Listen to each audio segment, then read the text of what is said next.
พี่น้องที่ฮักเฮามาเห็นนำธรรมในลูกาบทที่4ข้อที่1ถึงข้อที่15ลูกาบทที่4ข้อที่1ถึงข้อที่15อันที่นี้ได้อูไว้ว่า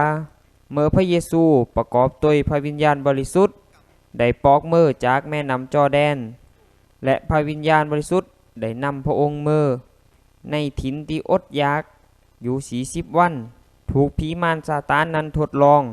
พระเยซูนั้นได้ด่อยสังเลยและเมื่อครบ40วันนั้นพระเยซูก็ขยายเขาผีมารซาตานนั้นก็ได้บอกพระเยซูว่าถ้าท่านนั้นเป็นบุตรเป็นลูกของพระเจ้านั้นหรือสังก่อนหินนี้กลายเป็นกับเขาแล้วก็ดอยล่อฝ่ายพระเยซูได้บอกกับผีมารซาตานนั้นว่ามีพระธรรมกัมภีร์เขียนไว้ว่ามนุษย์อิดำรงชีวิตโดยอาหารกับเขาอย่างเดียวนี้ก็ไม่ได้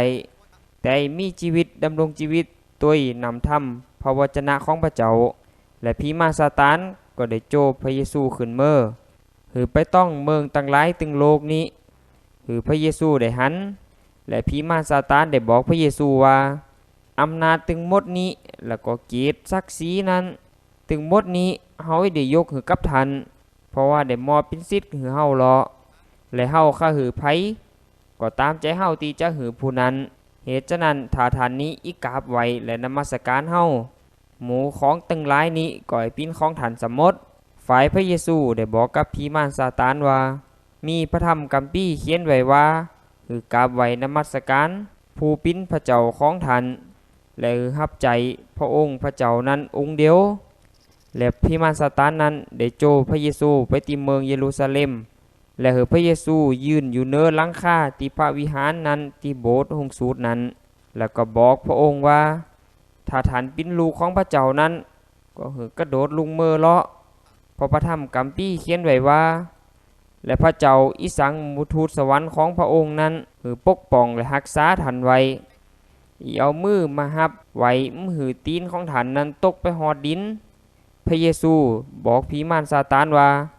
ถ้าไปทดลององค์พระผู้เป็นเจ้าของท่านเลาะเมื่อผีมารซาตานได้ทดลองพระเยซูแล้วเลาะก็ได้ละพระองค์ได้แฟดพระองค์ไว้ที่หันแล้วก็ไปหลังจากนั้นพระเยซูก็ได้ปอกมือตัวฤทธิเดชอำนาจของพระวิญญาณบริสุทธิ์ไปตีแขวนกาลิลีและจื่อเสียงของพระเยซูนั้นก็ได้ลือกันเมื่อตามเมืองตีถิ่นตีอยู่แถวนั้นพระเยซูได้สั่งสอนตีธรรมศาลาได้รับการสรรเสริญยกย่องจากกุลต่างหลายพี่น้องต่างหลายจากเรื่องนี้เฮาให้มาเรียนรู้เกี่ยวกับคริสเตียนกับเงินคำนี้ก็เป็นสิ่งที่ดีแต่เฮาเอามันไปใจในสิ่งที่ถูกต้องถ้าเฮานั้นเป็นนายของเงินคำในการใจชีวิตของเฮาเงินคำก็เป็นส่วนหนึ่งและก็เป็นที่สำคัญก็มีเงินก็ใดถ้าหลายเตอเฮาเป็นทาสของเงินคำหรือเงินคำเป็นนายของเฮาเงินนี้ก็ได้สร้างปัญหาหลายอย่างให้กับเฮาเหมือนกันวันนี้ก็มีกุลหลายกุลตีเงินคำนั้นเป็นนายของเขา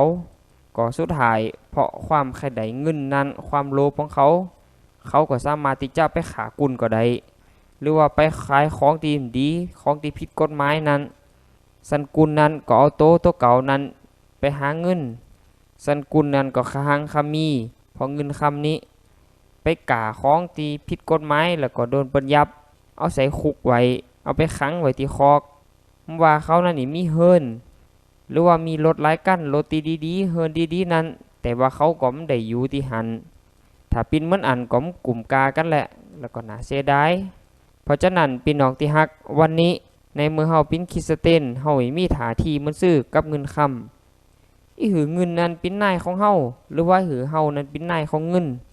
เฮามาเฮียนหูตัวกันจากนำธรรมเรื่องนี้อันแรกเฮาได้หันว่าพระเยซูนั้นมีฤทธิ์อำนาจมีใจชนะเหนือผีมารซาตานผีมารซาตานเมื่อเขาหันว่าพระเยซูกำลังอยากเขานี้พระเยซูกำลังอ่อนแห้งมีแห้งอยู่ผีมารซาตานนั้นก็ได้ฝ่าเขาเมื่อเพื่อที่จะมาหลอกคือพระเยซูนั้นเฮ็ดผิดเฮ็ดบาปเขามาจุพระเยซูถึง3เตอแรกนั้นมันใดเตอที่2ก็มันใดเตอที่3เขาก็จุมันใดและเขาก็ได้ปลายมือเฮพี่น้องที่ฮักพระเยซูนั้นเป็นพระเจ้าที่มีใจชนะเหนืออำนาจผีมารซาตาน วันนี้ถ้าเฮาโกผีเฮานั่นโกเจ้าตีเจ้าตั้งถ้าเฮาขับปุ่นจากสิ่งหมู่นี้ก็ขอให้พี่น้องนั้นมาเจอในองค์พระเยซูพระเยซูสามารถที่จะเอาชนะสิ่งหมู่นั้นและช่วยให้เฮานั้นปุ่นจากหมู่ผีมารซาตานปีศาจต่างๆใดนอกจากนี้ถ้าเฮาเป็นคริสเตียนเมื่อเฮาเจอการทดลองเฮาก็สามารถมาไว้วางใจในพระเยซูไหววอนอธิษฐานขอกำลังที่มาจากพระเยซูพระเยซูก็สามารถที่จะให้เฮามีแรงและมีใจชนะเนื้อการตีผีมารซาตานนั้นมาจุเฮาพี่น้องที่ฮักเฮาถ้าคิดว่าตัวนี้เฮามีใจชนะหรอผีมารซาตานก็มาแฮมหรอเฮาถ้าไปเกิดมันอันแต่เฮาต้องจากที่นี้ผีมารซาตานนั้นมาแล้วก็ได้มาแฮมมาแล้วก็ได้มาแฮมที่จะมาจุพระเยซูนั้นที่อยากให้พระเยซูนั้นเฮ็ดผิดเฮ็ดความบาปวันนี้ผีมารซาตานก็เหมือนกันเฮาเอาชนะเข้าได้เตอนึงผีมารซาตานนั้นก็ให้มาเตอที่2เตอที่3แล้วก็ต่อไปอันที่นี้ได้เฮ็ดให้เฮาได้หันว่าคริสเตียนนั้นโดนผีมารซาตานมาจุมาหลอกมันจะว่าเตอเดียว2เตอแต่ว่า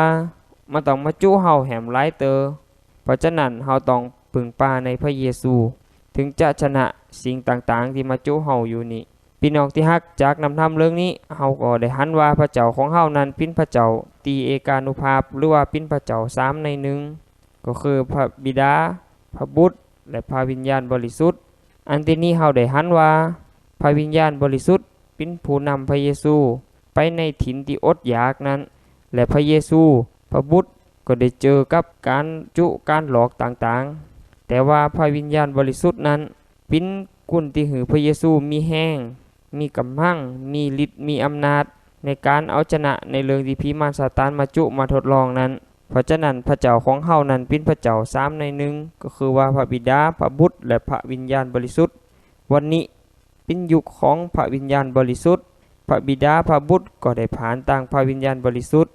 ได้อยู่กับเฮาตลอดไปวันนี้ถ้าเฮาได้เจอพระเจ้าแล้วเฮาก็จะว่าอยู่คนเดียวพระบิดาพระบุตรและพระวิญญาณบริสุทธิ์ก็อยู่กับเฮาโดยผ่านต่างพระวิญญาณบริสุทธิ์พี่น้องที่ฮักจากนำธรรมเรื่องนี้เฮาก็มีบทเรียนอย่างหนึ่งว่าพระเยซูเป็นพระเจ้าที่มีฤทธิ์มีอำนาจในเดียวนี้พระเยซูได้เป็นมนุษย์กุลเฮานี้ 100% แต่ว่าพระวิญญาณบริสุทธิ์นั้นมีอยู่ติ่มในตัวของพระเยซูจึงเฮ็ดให้พระเยซูนั้นมีฤทธิ์มีอำนาจพี่น้องที่ฮักถามเดี๋ยวนี้ยุคนี้สมัยนี้พระวิญญาณบริสุทธิ์มีอยู่ติ่มในตัวเฮาถ้าพระวิญญาณบริสุทธิ์อยู่ในตัวเฮานี้เฮาก็มีฤทธิ์มีอำนาจในการเหตุการณ์งานของพระเจ้ารับใจพระเจ้าเฮาก็มีฤทธิ์มีอำนาจในการไปสั่งไปสอนเปิ้นเฮาก็มีฤทธิ์มีอำนาจในการเป่าประกาศข่าวประเสริฐเพราะฉะนั้นถ้าเฮาคือการรับใจการงานพระเจ้าที่เฮาเฮ็ดนี้มันเกิดผลนั้นต้องการหือการสอนของเฮานั้นมีฤทธิ์มีอำนาจต้องการหืองานที่เฮาไปเป่าประกาศนั้นเกิดผลนั้นก็ต้องหือพระวิญญาณบริสุทธิ์นั้นอยู่กับเฮาให้เฮาปึงในฤทธิ์อำนาจที่มาจากพระวิญญาณบริสุทธิ์อยู่ตลอดเวลาพี่น้องที่ฮักสนมนุษย์ในนำธรรมเรื่องนี้เฮาก็ได้หันว่ามนุษย์จะมีชีวิตโดยอาหารอย่างเดียวก็บ่ได้แต่ต้องมีนำธรรมของพระเจ้าอยู่ด้วยพี่น้องที่ฮักถ้าเฮาอยู่นี้ก็เปื้อว่าที่จะกินอย่างเดียวเฮาก็ต่างสังกับสัตว์ต่างหลายนี้ว่าเป็นหมูว่าเป็นสัตว์อื่นๆสัตว์ต่างหลายนี้สัตว์นั้นก็อยู่เพื่อที่จะกินอย่างเดียวแต่มนุษย์กุลเฮานั้นใจเหมือนอันมนุษย์นั้นจะอยู่โดยอาหารอย่างเดียวนั้นก็บ่ได้พระเยซูบอกว่าเฮาอยู่นั้นก็ใจเพื่อที่จะกินอย่างเดียวเฮาอยู่ใดก็เพราะว่านำธรรมของพระเจ้าเพราะฉะนั้นพ่อแม่พี่น้องที่ฮักในมือเฮาเป็นคริสเตียนนั้นเฮาจะว่าอยู่เพื่อจะดอยจะกินต่ออันเฮาอยู่เพื่อนำธรรมของพระเจ้าตัวเฮาต้องอ่านนำธรรมของพระเจ้าเฮาต้องมาเรียนรู้นำธรรมของพระเจ้าคือนำธรรมของพระเจ้านั้นมาเลี้ยงในชีวิตของเฮาคือนำธรรมของพระเจ้านั้นเป็นแห้งเป็นกำลังของเฮาเฮาต้องหือเวลากับนำธรรมของพระเจ้าหือเวลากับการอ่านนำธรรมของพระเจ้าเฮาต้องหือเวลากับการฟังนำธรรมของพระเจ้าถ้าเฮาใจชีวิตของเฮามันอีเฮาก็จะมีแห้งสามารถที่จะปุ่นจากการตีผีมารซาตานมาจุมาหลอกนี้สามารถที่จะชนะกับผีมารซาตานเฮาหันกับพี่น้องหลายเตอที่พระเยซูเจอกับการที่ผีมารซาตานมาจุมาหลอกนี้พระเยซูก็ใจนำธรรมของพระเจ้านี้ไปต่อสู้กับหมู่ผีมารซาตานเพราะว่าพระเยซูนั้นก็อยู่เปิ้นนำธรรมของพระเจ้านี้ตัว และกุศลในที่อยู่เปิ้นนำธรรมของพระเจ้าก่อนนำธรรมของพระเจ้านั้นก็อยู่ในจิตในใจของเขาเมื่อเขานั้นต้องเจอกับการต่อสู้หรือว่าการตีผีมารซาตานมาจุมาหลอกก็มีนำธรรมของพระเจ้านั้นเป็นแรงบันดาลใจของเขาที่มาจอยคือเขาเอาชนะการมาจุมาหลอกต่างๆของผีมารซาตานนั้นก็ชนะได้ด้วยนำธรรมของพระเจ้าเพราะฉะนั้นพี่น้องที่ฮักเฮาถ้าเป็นคริสเตียนที่อยู่เพื่อดอยต่ออันเฮาต้องเป็นคริสเตียนที่อยู่เพื่อนำธรรมของพระเจ้าตัวคือเฮาเฮียนหูแล้วก็เฮาฟังคือเวลากับการฟังนำธรรมของพระเจ้าตัวพี่น้องที่ฮักจากเรื่องนี้เฮาก็มีบทเรียนแห่งอย่างหนึ่งว่ามนุษย์กุลทั้งหลายนั้นต้องกราบไหว้แล้วก็นมัสการพระเจ้าองค์เดียวในกรรมที่ว่ามนุษย์ต้องกราบไหว้นมัสการพระเจ้าแล้วก็ฮับใจพระเจ้าแต่พระเจ้าองค์เดียวองค์นี้อันกรรมว่าแต่องค์เดียวนี้เป็นสิ่งที่สำคัญและเป็นคำที่สำคัญวันนี้เมื่อเราเจอในพระเยซูแล้ว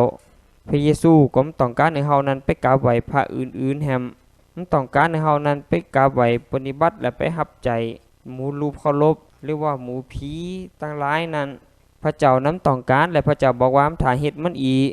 ในที่นี้พระเจ้าบอกว่าเฮากราบไหว้และนมัสการฮับใจพระเจ้าองค์เดียวและพระเจ้าองค์นั้นก็คือพระยาก็คือว่าพระเยซูองค์พระเยซูคริสต์ต่ออันนอกจากพระเยซูแล้วพระเจ้าต้องการให้เฮานั้นไปกราบไหว้ไปฮับใจพระอื่นแฮมเพราะว่าในโลกนี้นอกจากพระเยซูแล้วมีพระเจ้าองค์ไหนที่เป็นพระเจ้าแต่แฮมนอกจากพระเยซูแล้วสิ่งอื่นๆนั้นเป็นพระเจ้าที่ไม่ใช่พระเจ้าแต่เป็นพระเจ้าปลอมเป็นพระเจ้าที่มือกุลมนุษย์นั้นได้แปลงขึ้นมาได้พระเจ้าที่มีตาแต่ขึ้นต้องใดมีหูก็ขึ้นว่าฟังใดพระเจ้าที่มีหูดังแต่ขึ้นว่าหายใจก็ใดพระเจ้าที่มีปากแต่ก็อูมใดเพราะฉะนั้นพระเจ้าต้องการให้เฮานั้นไปกราบไหว้ปฏิบัติพระหมู่นั้นพี่น้องที่ฮักเดี๋ยวนี้พี่น้องเป็นคริสเตียนหรอรับเจอพระเจ้าหรอแต่ว่าพี่น้องนั้นไปกราบไหว้นมัสการพระอื่นอยู่ว่า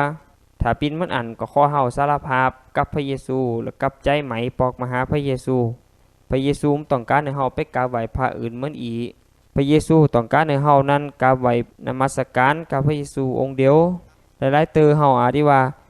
เฮาจะได้กราบไหว้นมัสการพระอื่นเนอะเฮากราบไหว้กับพระเจ้าองค์เดียวแต่พี่น้องหูก็มือเฮานั้นยึดถือหรือว่าเอาสังเป็นสิ่งสำคัญหลายเลิศพระเจ้าในชีวิตของเฮานี้ว่าเงินคำว่าชื่อเสียงหน้าตาว่าเป็นสิ่งต่างหลายสิ่งมูนี้นั้นถ้าเฮายึดเอาสิ่งมูนี้เป็นใหญ่เป็นหลักสิ่งมูนี้เป็นสิ่งที่สำคัญหลายเลิศพระเจ้าอันนั้นเหรอก็คือหมายถึงว่าพี่น้องได้กราบไหว้พระเจ้าอันอื่นอยู่เหรอสังเป็นสิ่งที่สำคัญหลายเลิศพระเจ้าในชีวิตของเฮาอันนั้นเหรอเป็นพระเจ้าของเฮาเพราะฉะนั้นพี่น้องใครเฮาถามว่าสังเป็นสิ่งที่สำคัญหลายเลิศพระเจ้าในชีวิตของเฮานี้ยังมีบางสิ่งบางอย่างบางเจือที่ใหญ่กว่าพระเจ้าและยังอยู่ในชีวิตของเฮาอยู่ถ้าปินมันอันก่อมปินตีพอใจของพระเจ้าก็คือเฮานั้นกลับใจให้ไหมเฮาต้องยึดเอาพระเจ้าเป็นที่หนึ่งของเฮาตลอดไป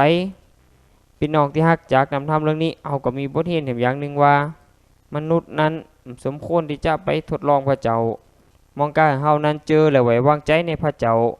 เมื่อเฮาหูว่าสักที่มันถูกและสักที่เฮาเฮ็ดใดและเฮาขึ้นไปเฮ็ดอันนั้นเหรอเป็นการทดลองพระเจ้าอันที่นี้ผีมารซาตานได้บอกพระเยซูว่าโดดลงไปเลาะกระโดดลงไปเลาะมันเป็นสังและในนำธรรมของพระเจ้าบอกว่า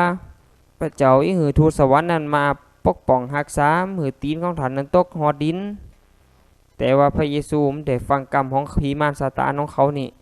เพราะว่าอันนี้เป็นวิธีการในการกระโดดลงไปและฆ่าตัวตายพระเยซูจะได้ฟังเขาพระเยซูได้บอกว่าห้ามทดลองพระเจ้าพี่น้องที่ฮักก็หูอยู่ว่าถ้าโดดลงไปแล้วก็ต้องตายอย่างแน่นอนแต่ถ้าเฮาโดดแฮมอันนั้นเราเป็นการทดลองพระเจ้าก็อันเหมือนกับเฮากินยาขายานั่นเนาะก็เฮาหูอยู่ว่าถ้ากินแล้วก็ต้องตายแต่เฮาบอกว่าพระเจ้าจะรักษาท่านไว้นี้ถ้าไปกินนั้นก็ต้องตายแน่นอนก็ในมือเฮาหูอยู่ว่าไฟนั้นเฮายิบมันใดถ้าเฮาไปยิบนั้นมันก็จะไหม้เฮาอย่างแน่นอนเพราะว่าอันนี้เป็นการที่เฮาทดลองพระเจ้าเพราะฉะนั้นพี่น้องที่ฮักเฮาถ้าไปทดลองพระเจ้าขอเฮานั้นเจอเลยไว้วางใจในพระเจ้าหลายเตอเฮานั้นเจอกับอุบัติเหตุ หรือว่าสิ่งที่เฮานั้นโกได้เกิดขึ้นในชีวิตของเฮาถ้าเฮาได้ตั้งใจพระเจ้าก็จะปกป้องรักษาเฮาไว้นอกจากนี้พี่น้องที่ฮักในเรื่องนี้เฮาก็ได้หันการงานของผีมารซาตานในที่นี้ผีมารซาตานนั้นได้จุพระเยซูถึง3เตอและผีมารซาตานเข้ามาจุเฮาเมื่อไหนก็มือที่เฮานั้นขะไดสังสักอย่างหนึ่งในเวลานั้นผีมารซาตานก็หูว่าเฮานั้นกำลังขะไดเพราะฉะนั้นเขาก็ใจร้ายวิธีที่จะมาจุเฮานั้นไปเฮ็ดบาปเฮ็ดผิดต่อพระเจ้าผีมารซาตานอาจได้ใจเลิงจือเซ้งเฮาว่าหน้าตาหรือว่าเงินคำในโลกเนี่ยเป็นสิ่งที่เอามาหล่อเฮามาจุเฮาเฮานั้นเฮ็ดผิดเฮาหันกับพี่น้องเตือแรกผีมารซาตานเอาของกินของดอยนั้นมาจุเตือที่2นั้นผีมารซาตานนั้นก็ใจหมูเงินคำชื่อเสียงต่างหลายนั้นหือพระเยซูต้องหืออำนาจต่างหลายนี่หือพระเยซูต้องและบอกว่าถ้าพระเยซูกลับไว้ผีมารซาตานเขาหือสิ่งมื้อนี้กับพระเยซูแต่พระเยซูได้เจอกรรมของเขาพระเยซูได้ฟังวันนี้ผีมารซาตานก็ให้ใจกรรมวิธีมันอีกเหมือนกันใจเงินคำใจจื้อใจหน้าใจตานี่เป็นสิ่งที่มาจุมาหลอกเฮาเมื่อในที่เฮาไปลุงเจอฟังกรรมของผีมารซาตานของมันนี่หรือว่าเฮานั้นไปเสาะหาสิ่งมื้อนี้เฮาก็ได้ลุงฟังกรรมของผีมารหลอกเพราะฉะนั้นพี่น้องที่ฮักในโลกนี้มีสังที่สำคัญไปกว่าพระเจ้าเฮาสามารถที่จะหาเงินหาค่ำใดแต่เฮาถ้าลืมพระเจ้าเพราะว่าพระเจ้าสำคัญหลายเหลือสิ่งอื่นใดถ้าเฮามีเงินค่ำมีชื่อเสียงมีหน้ามีตามีสังกุสิงกุเจอแต่ถ้าเฮามีพระเจ้าเฮาก็อีเสกุสิงกุหยางมือเพราะว่ามือเฮานั้นได้ตายเมื่อแล้วเฮาก็เอามือมใดเฮาก็ต้องแฟดไว้สมมติกุสิงกุเจอแฟดไว้ในโลกนี้นอกจากนี้พี่น้องที่ฮักหลายเตอผีมารซาตานนั้นก็ใจวิธีที่หือเฮานั้นต้องกระโดดหรือว่าเฮาขาตัวตายมีกำกึดที่มาเฮาขาตัวตายนั้นเมื่อเฮาแก้ปัญหาใดนั้นแก้ปัญหาตกหรอผีมารซาตานนั้นก็อิสัยกำกึดถึงเฮาบอกว่าไปตายให้ดีหรออยู่ในโลกนี้ก็มีปัญหาหลายแก้มใดปัญหาหลายให้หรือเฮามีกำกึดเหมือนอีถ้าเมื่อไหนมีกำกึดเหมือนอีเข้ามาหาเฮาก็ต้องบอกมันว่าเอากำเดียวเพราะว่ากำกึดเหมือนอีมาจากผีมารซาตานสมมติก็ขนุนใจพี่น้องกุลว่าเฮาถ่าหือเงินคำนั้นมาเป็นนายของเฮามันถ่าไปหับใจเงินคำมื้อนี้หรือเฮาเป็นคริสเตียนที่ฮักพระเจ้าหับใจองค์พระเยซูคริสต์องค์เดียวตลอดไปก็ขอพระเจ้าป้อนพี่น้องกุผู้กุล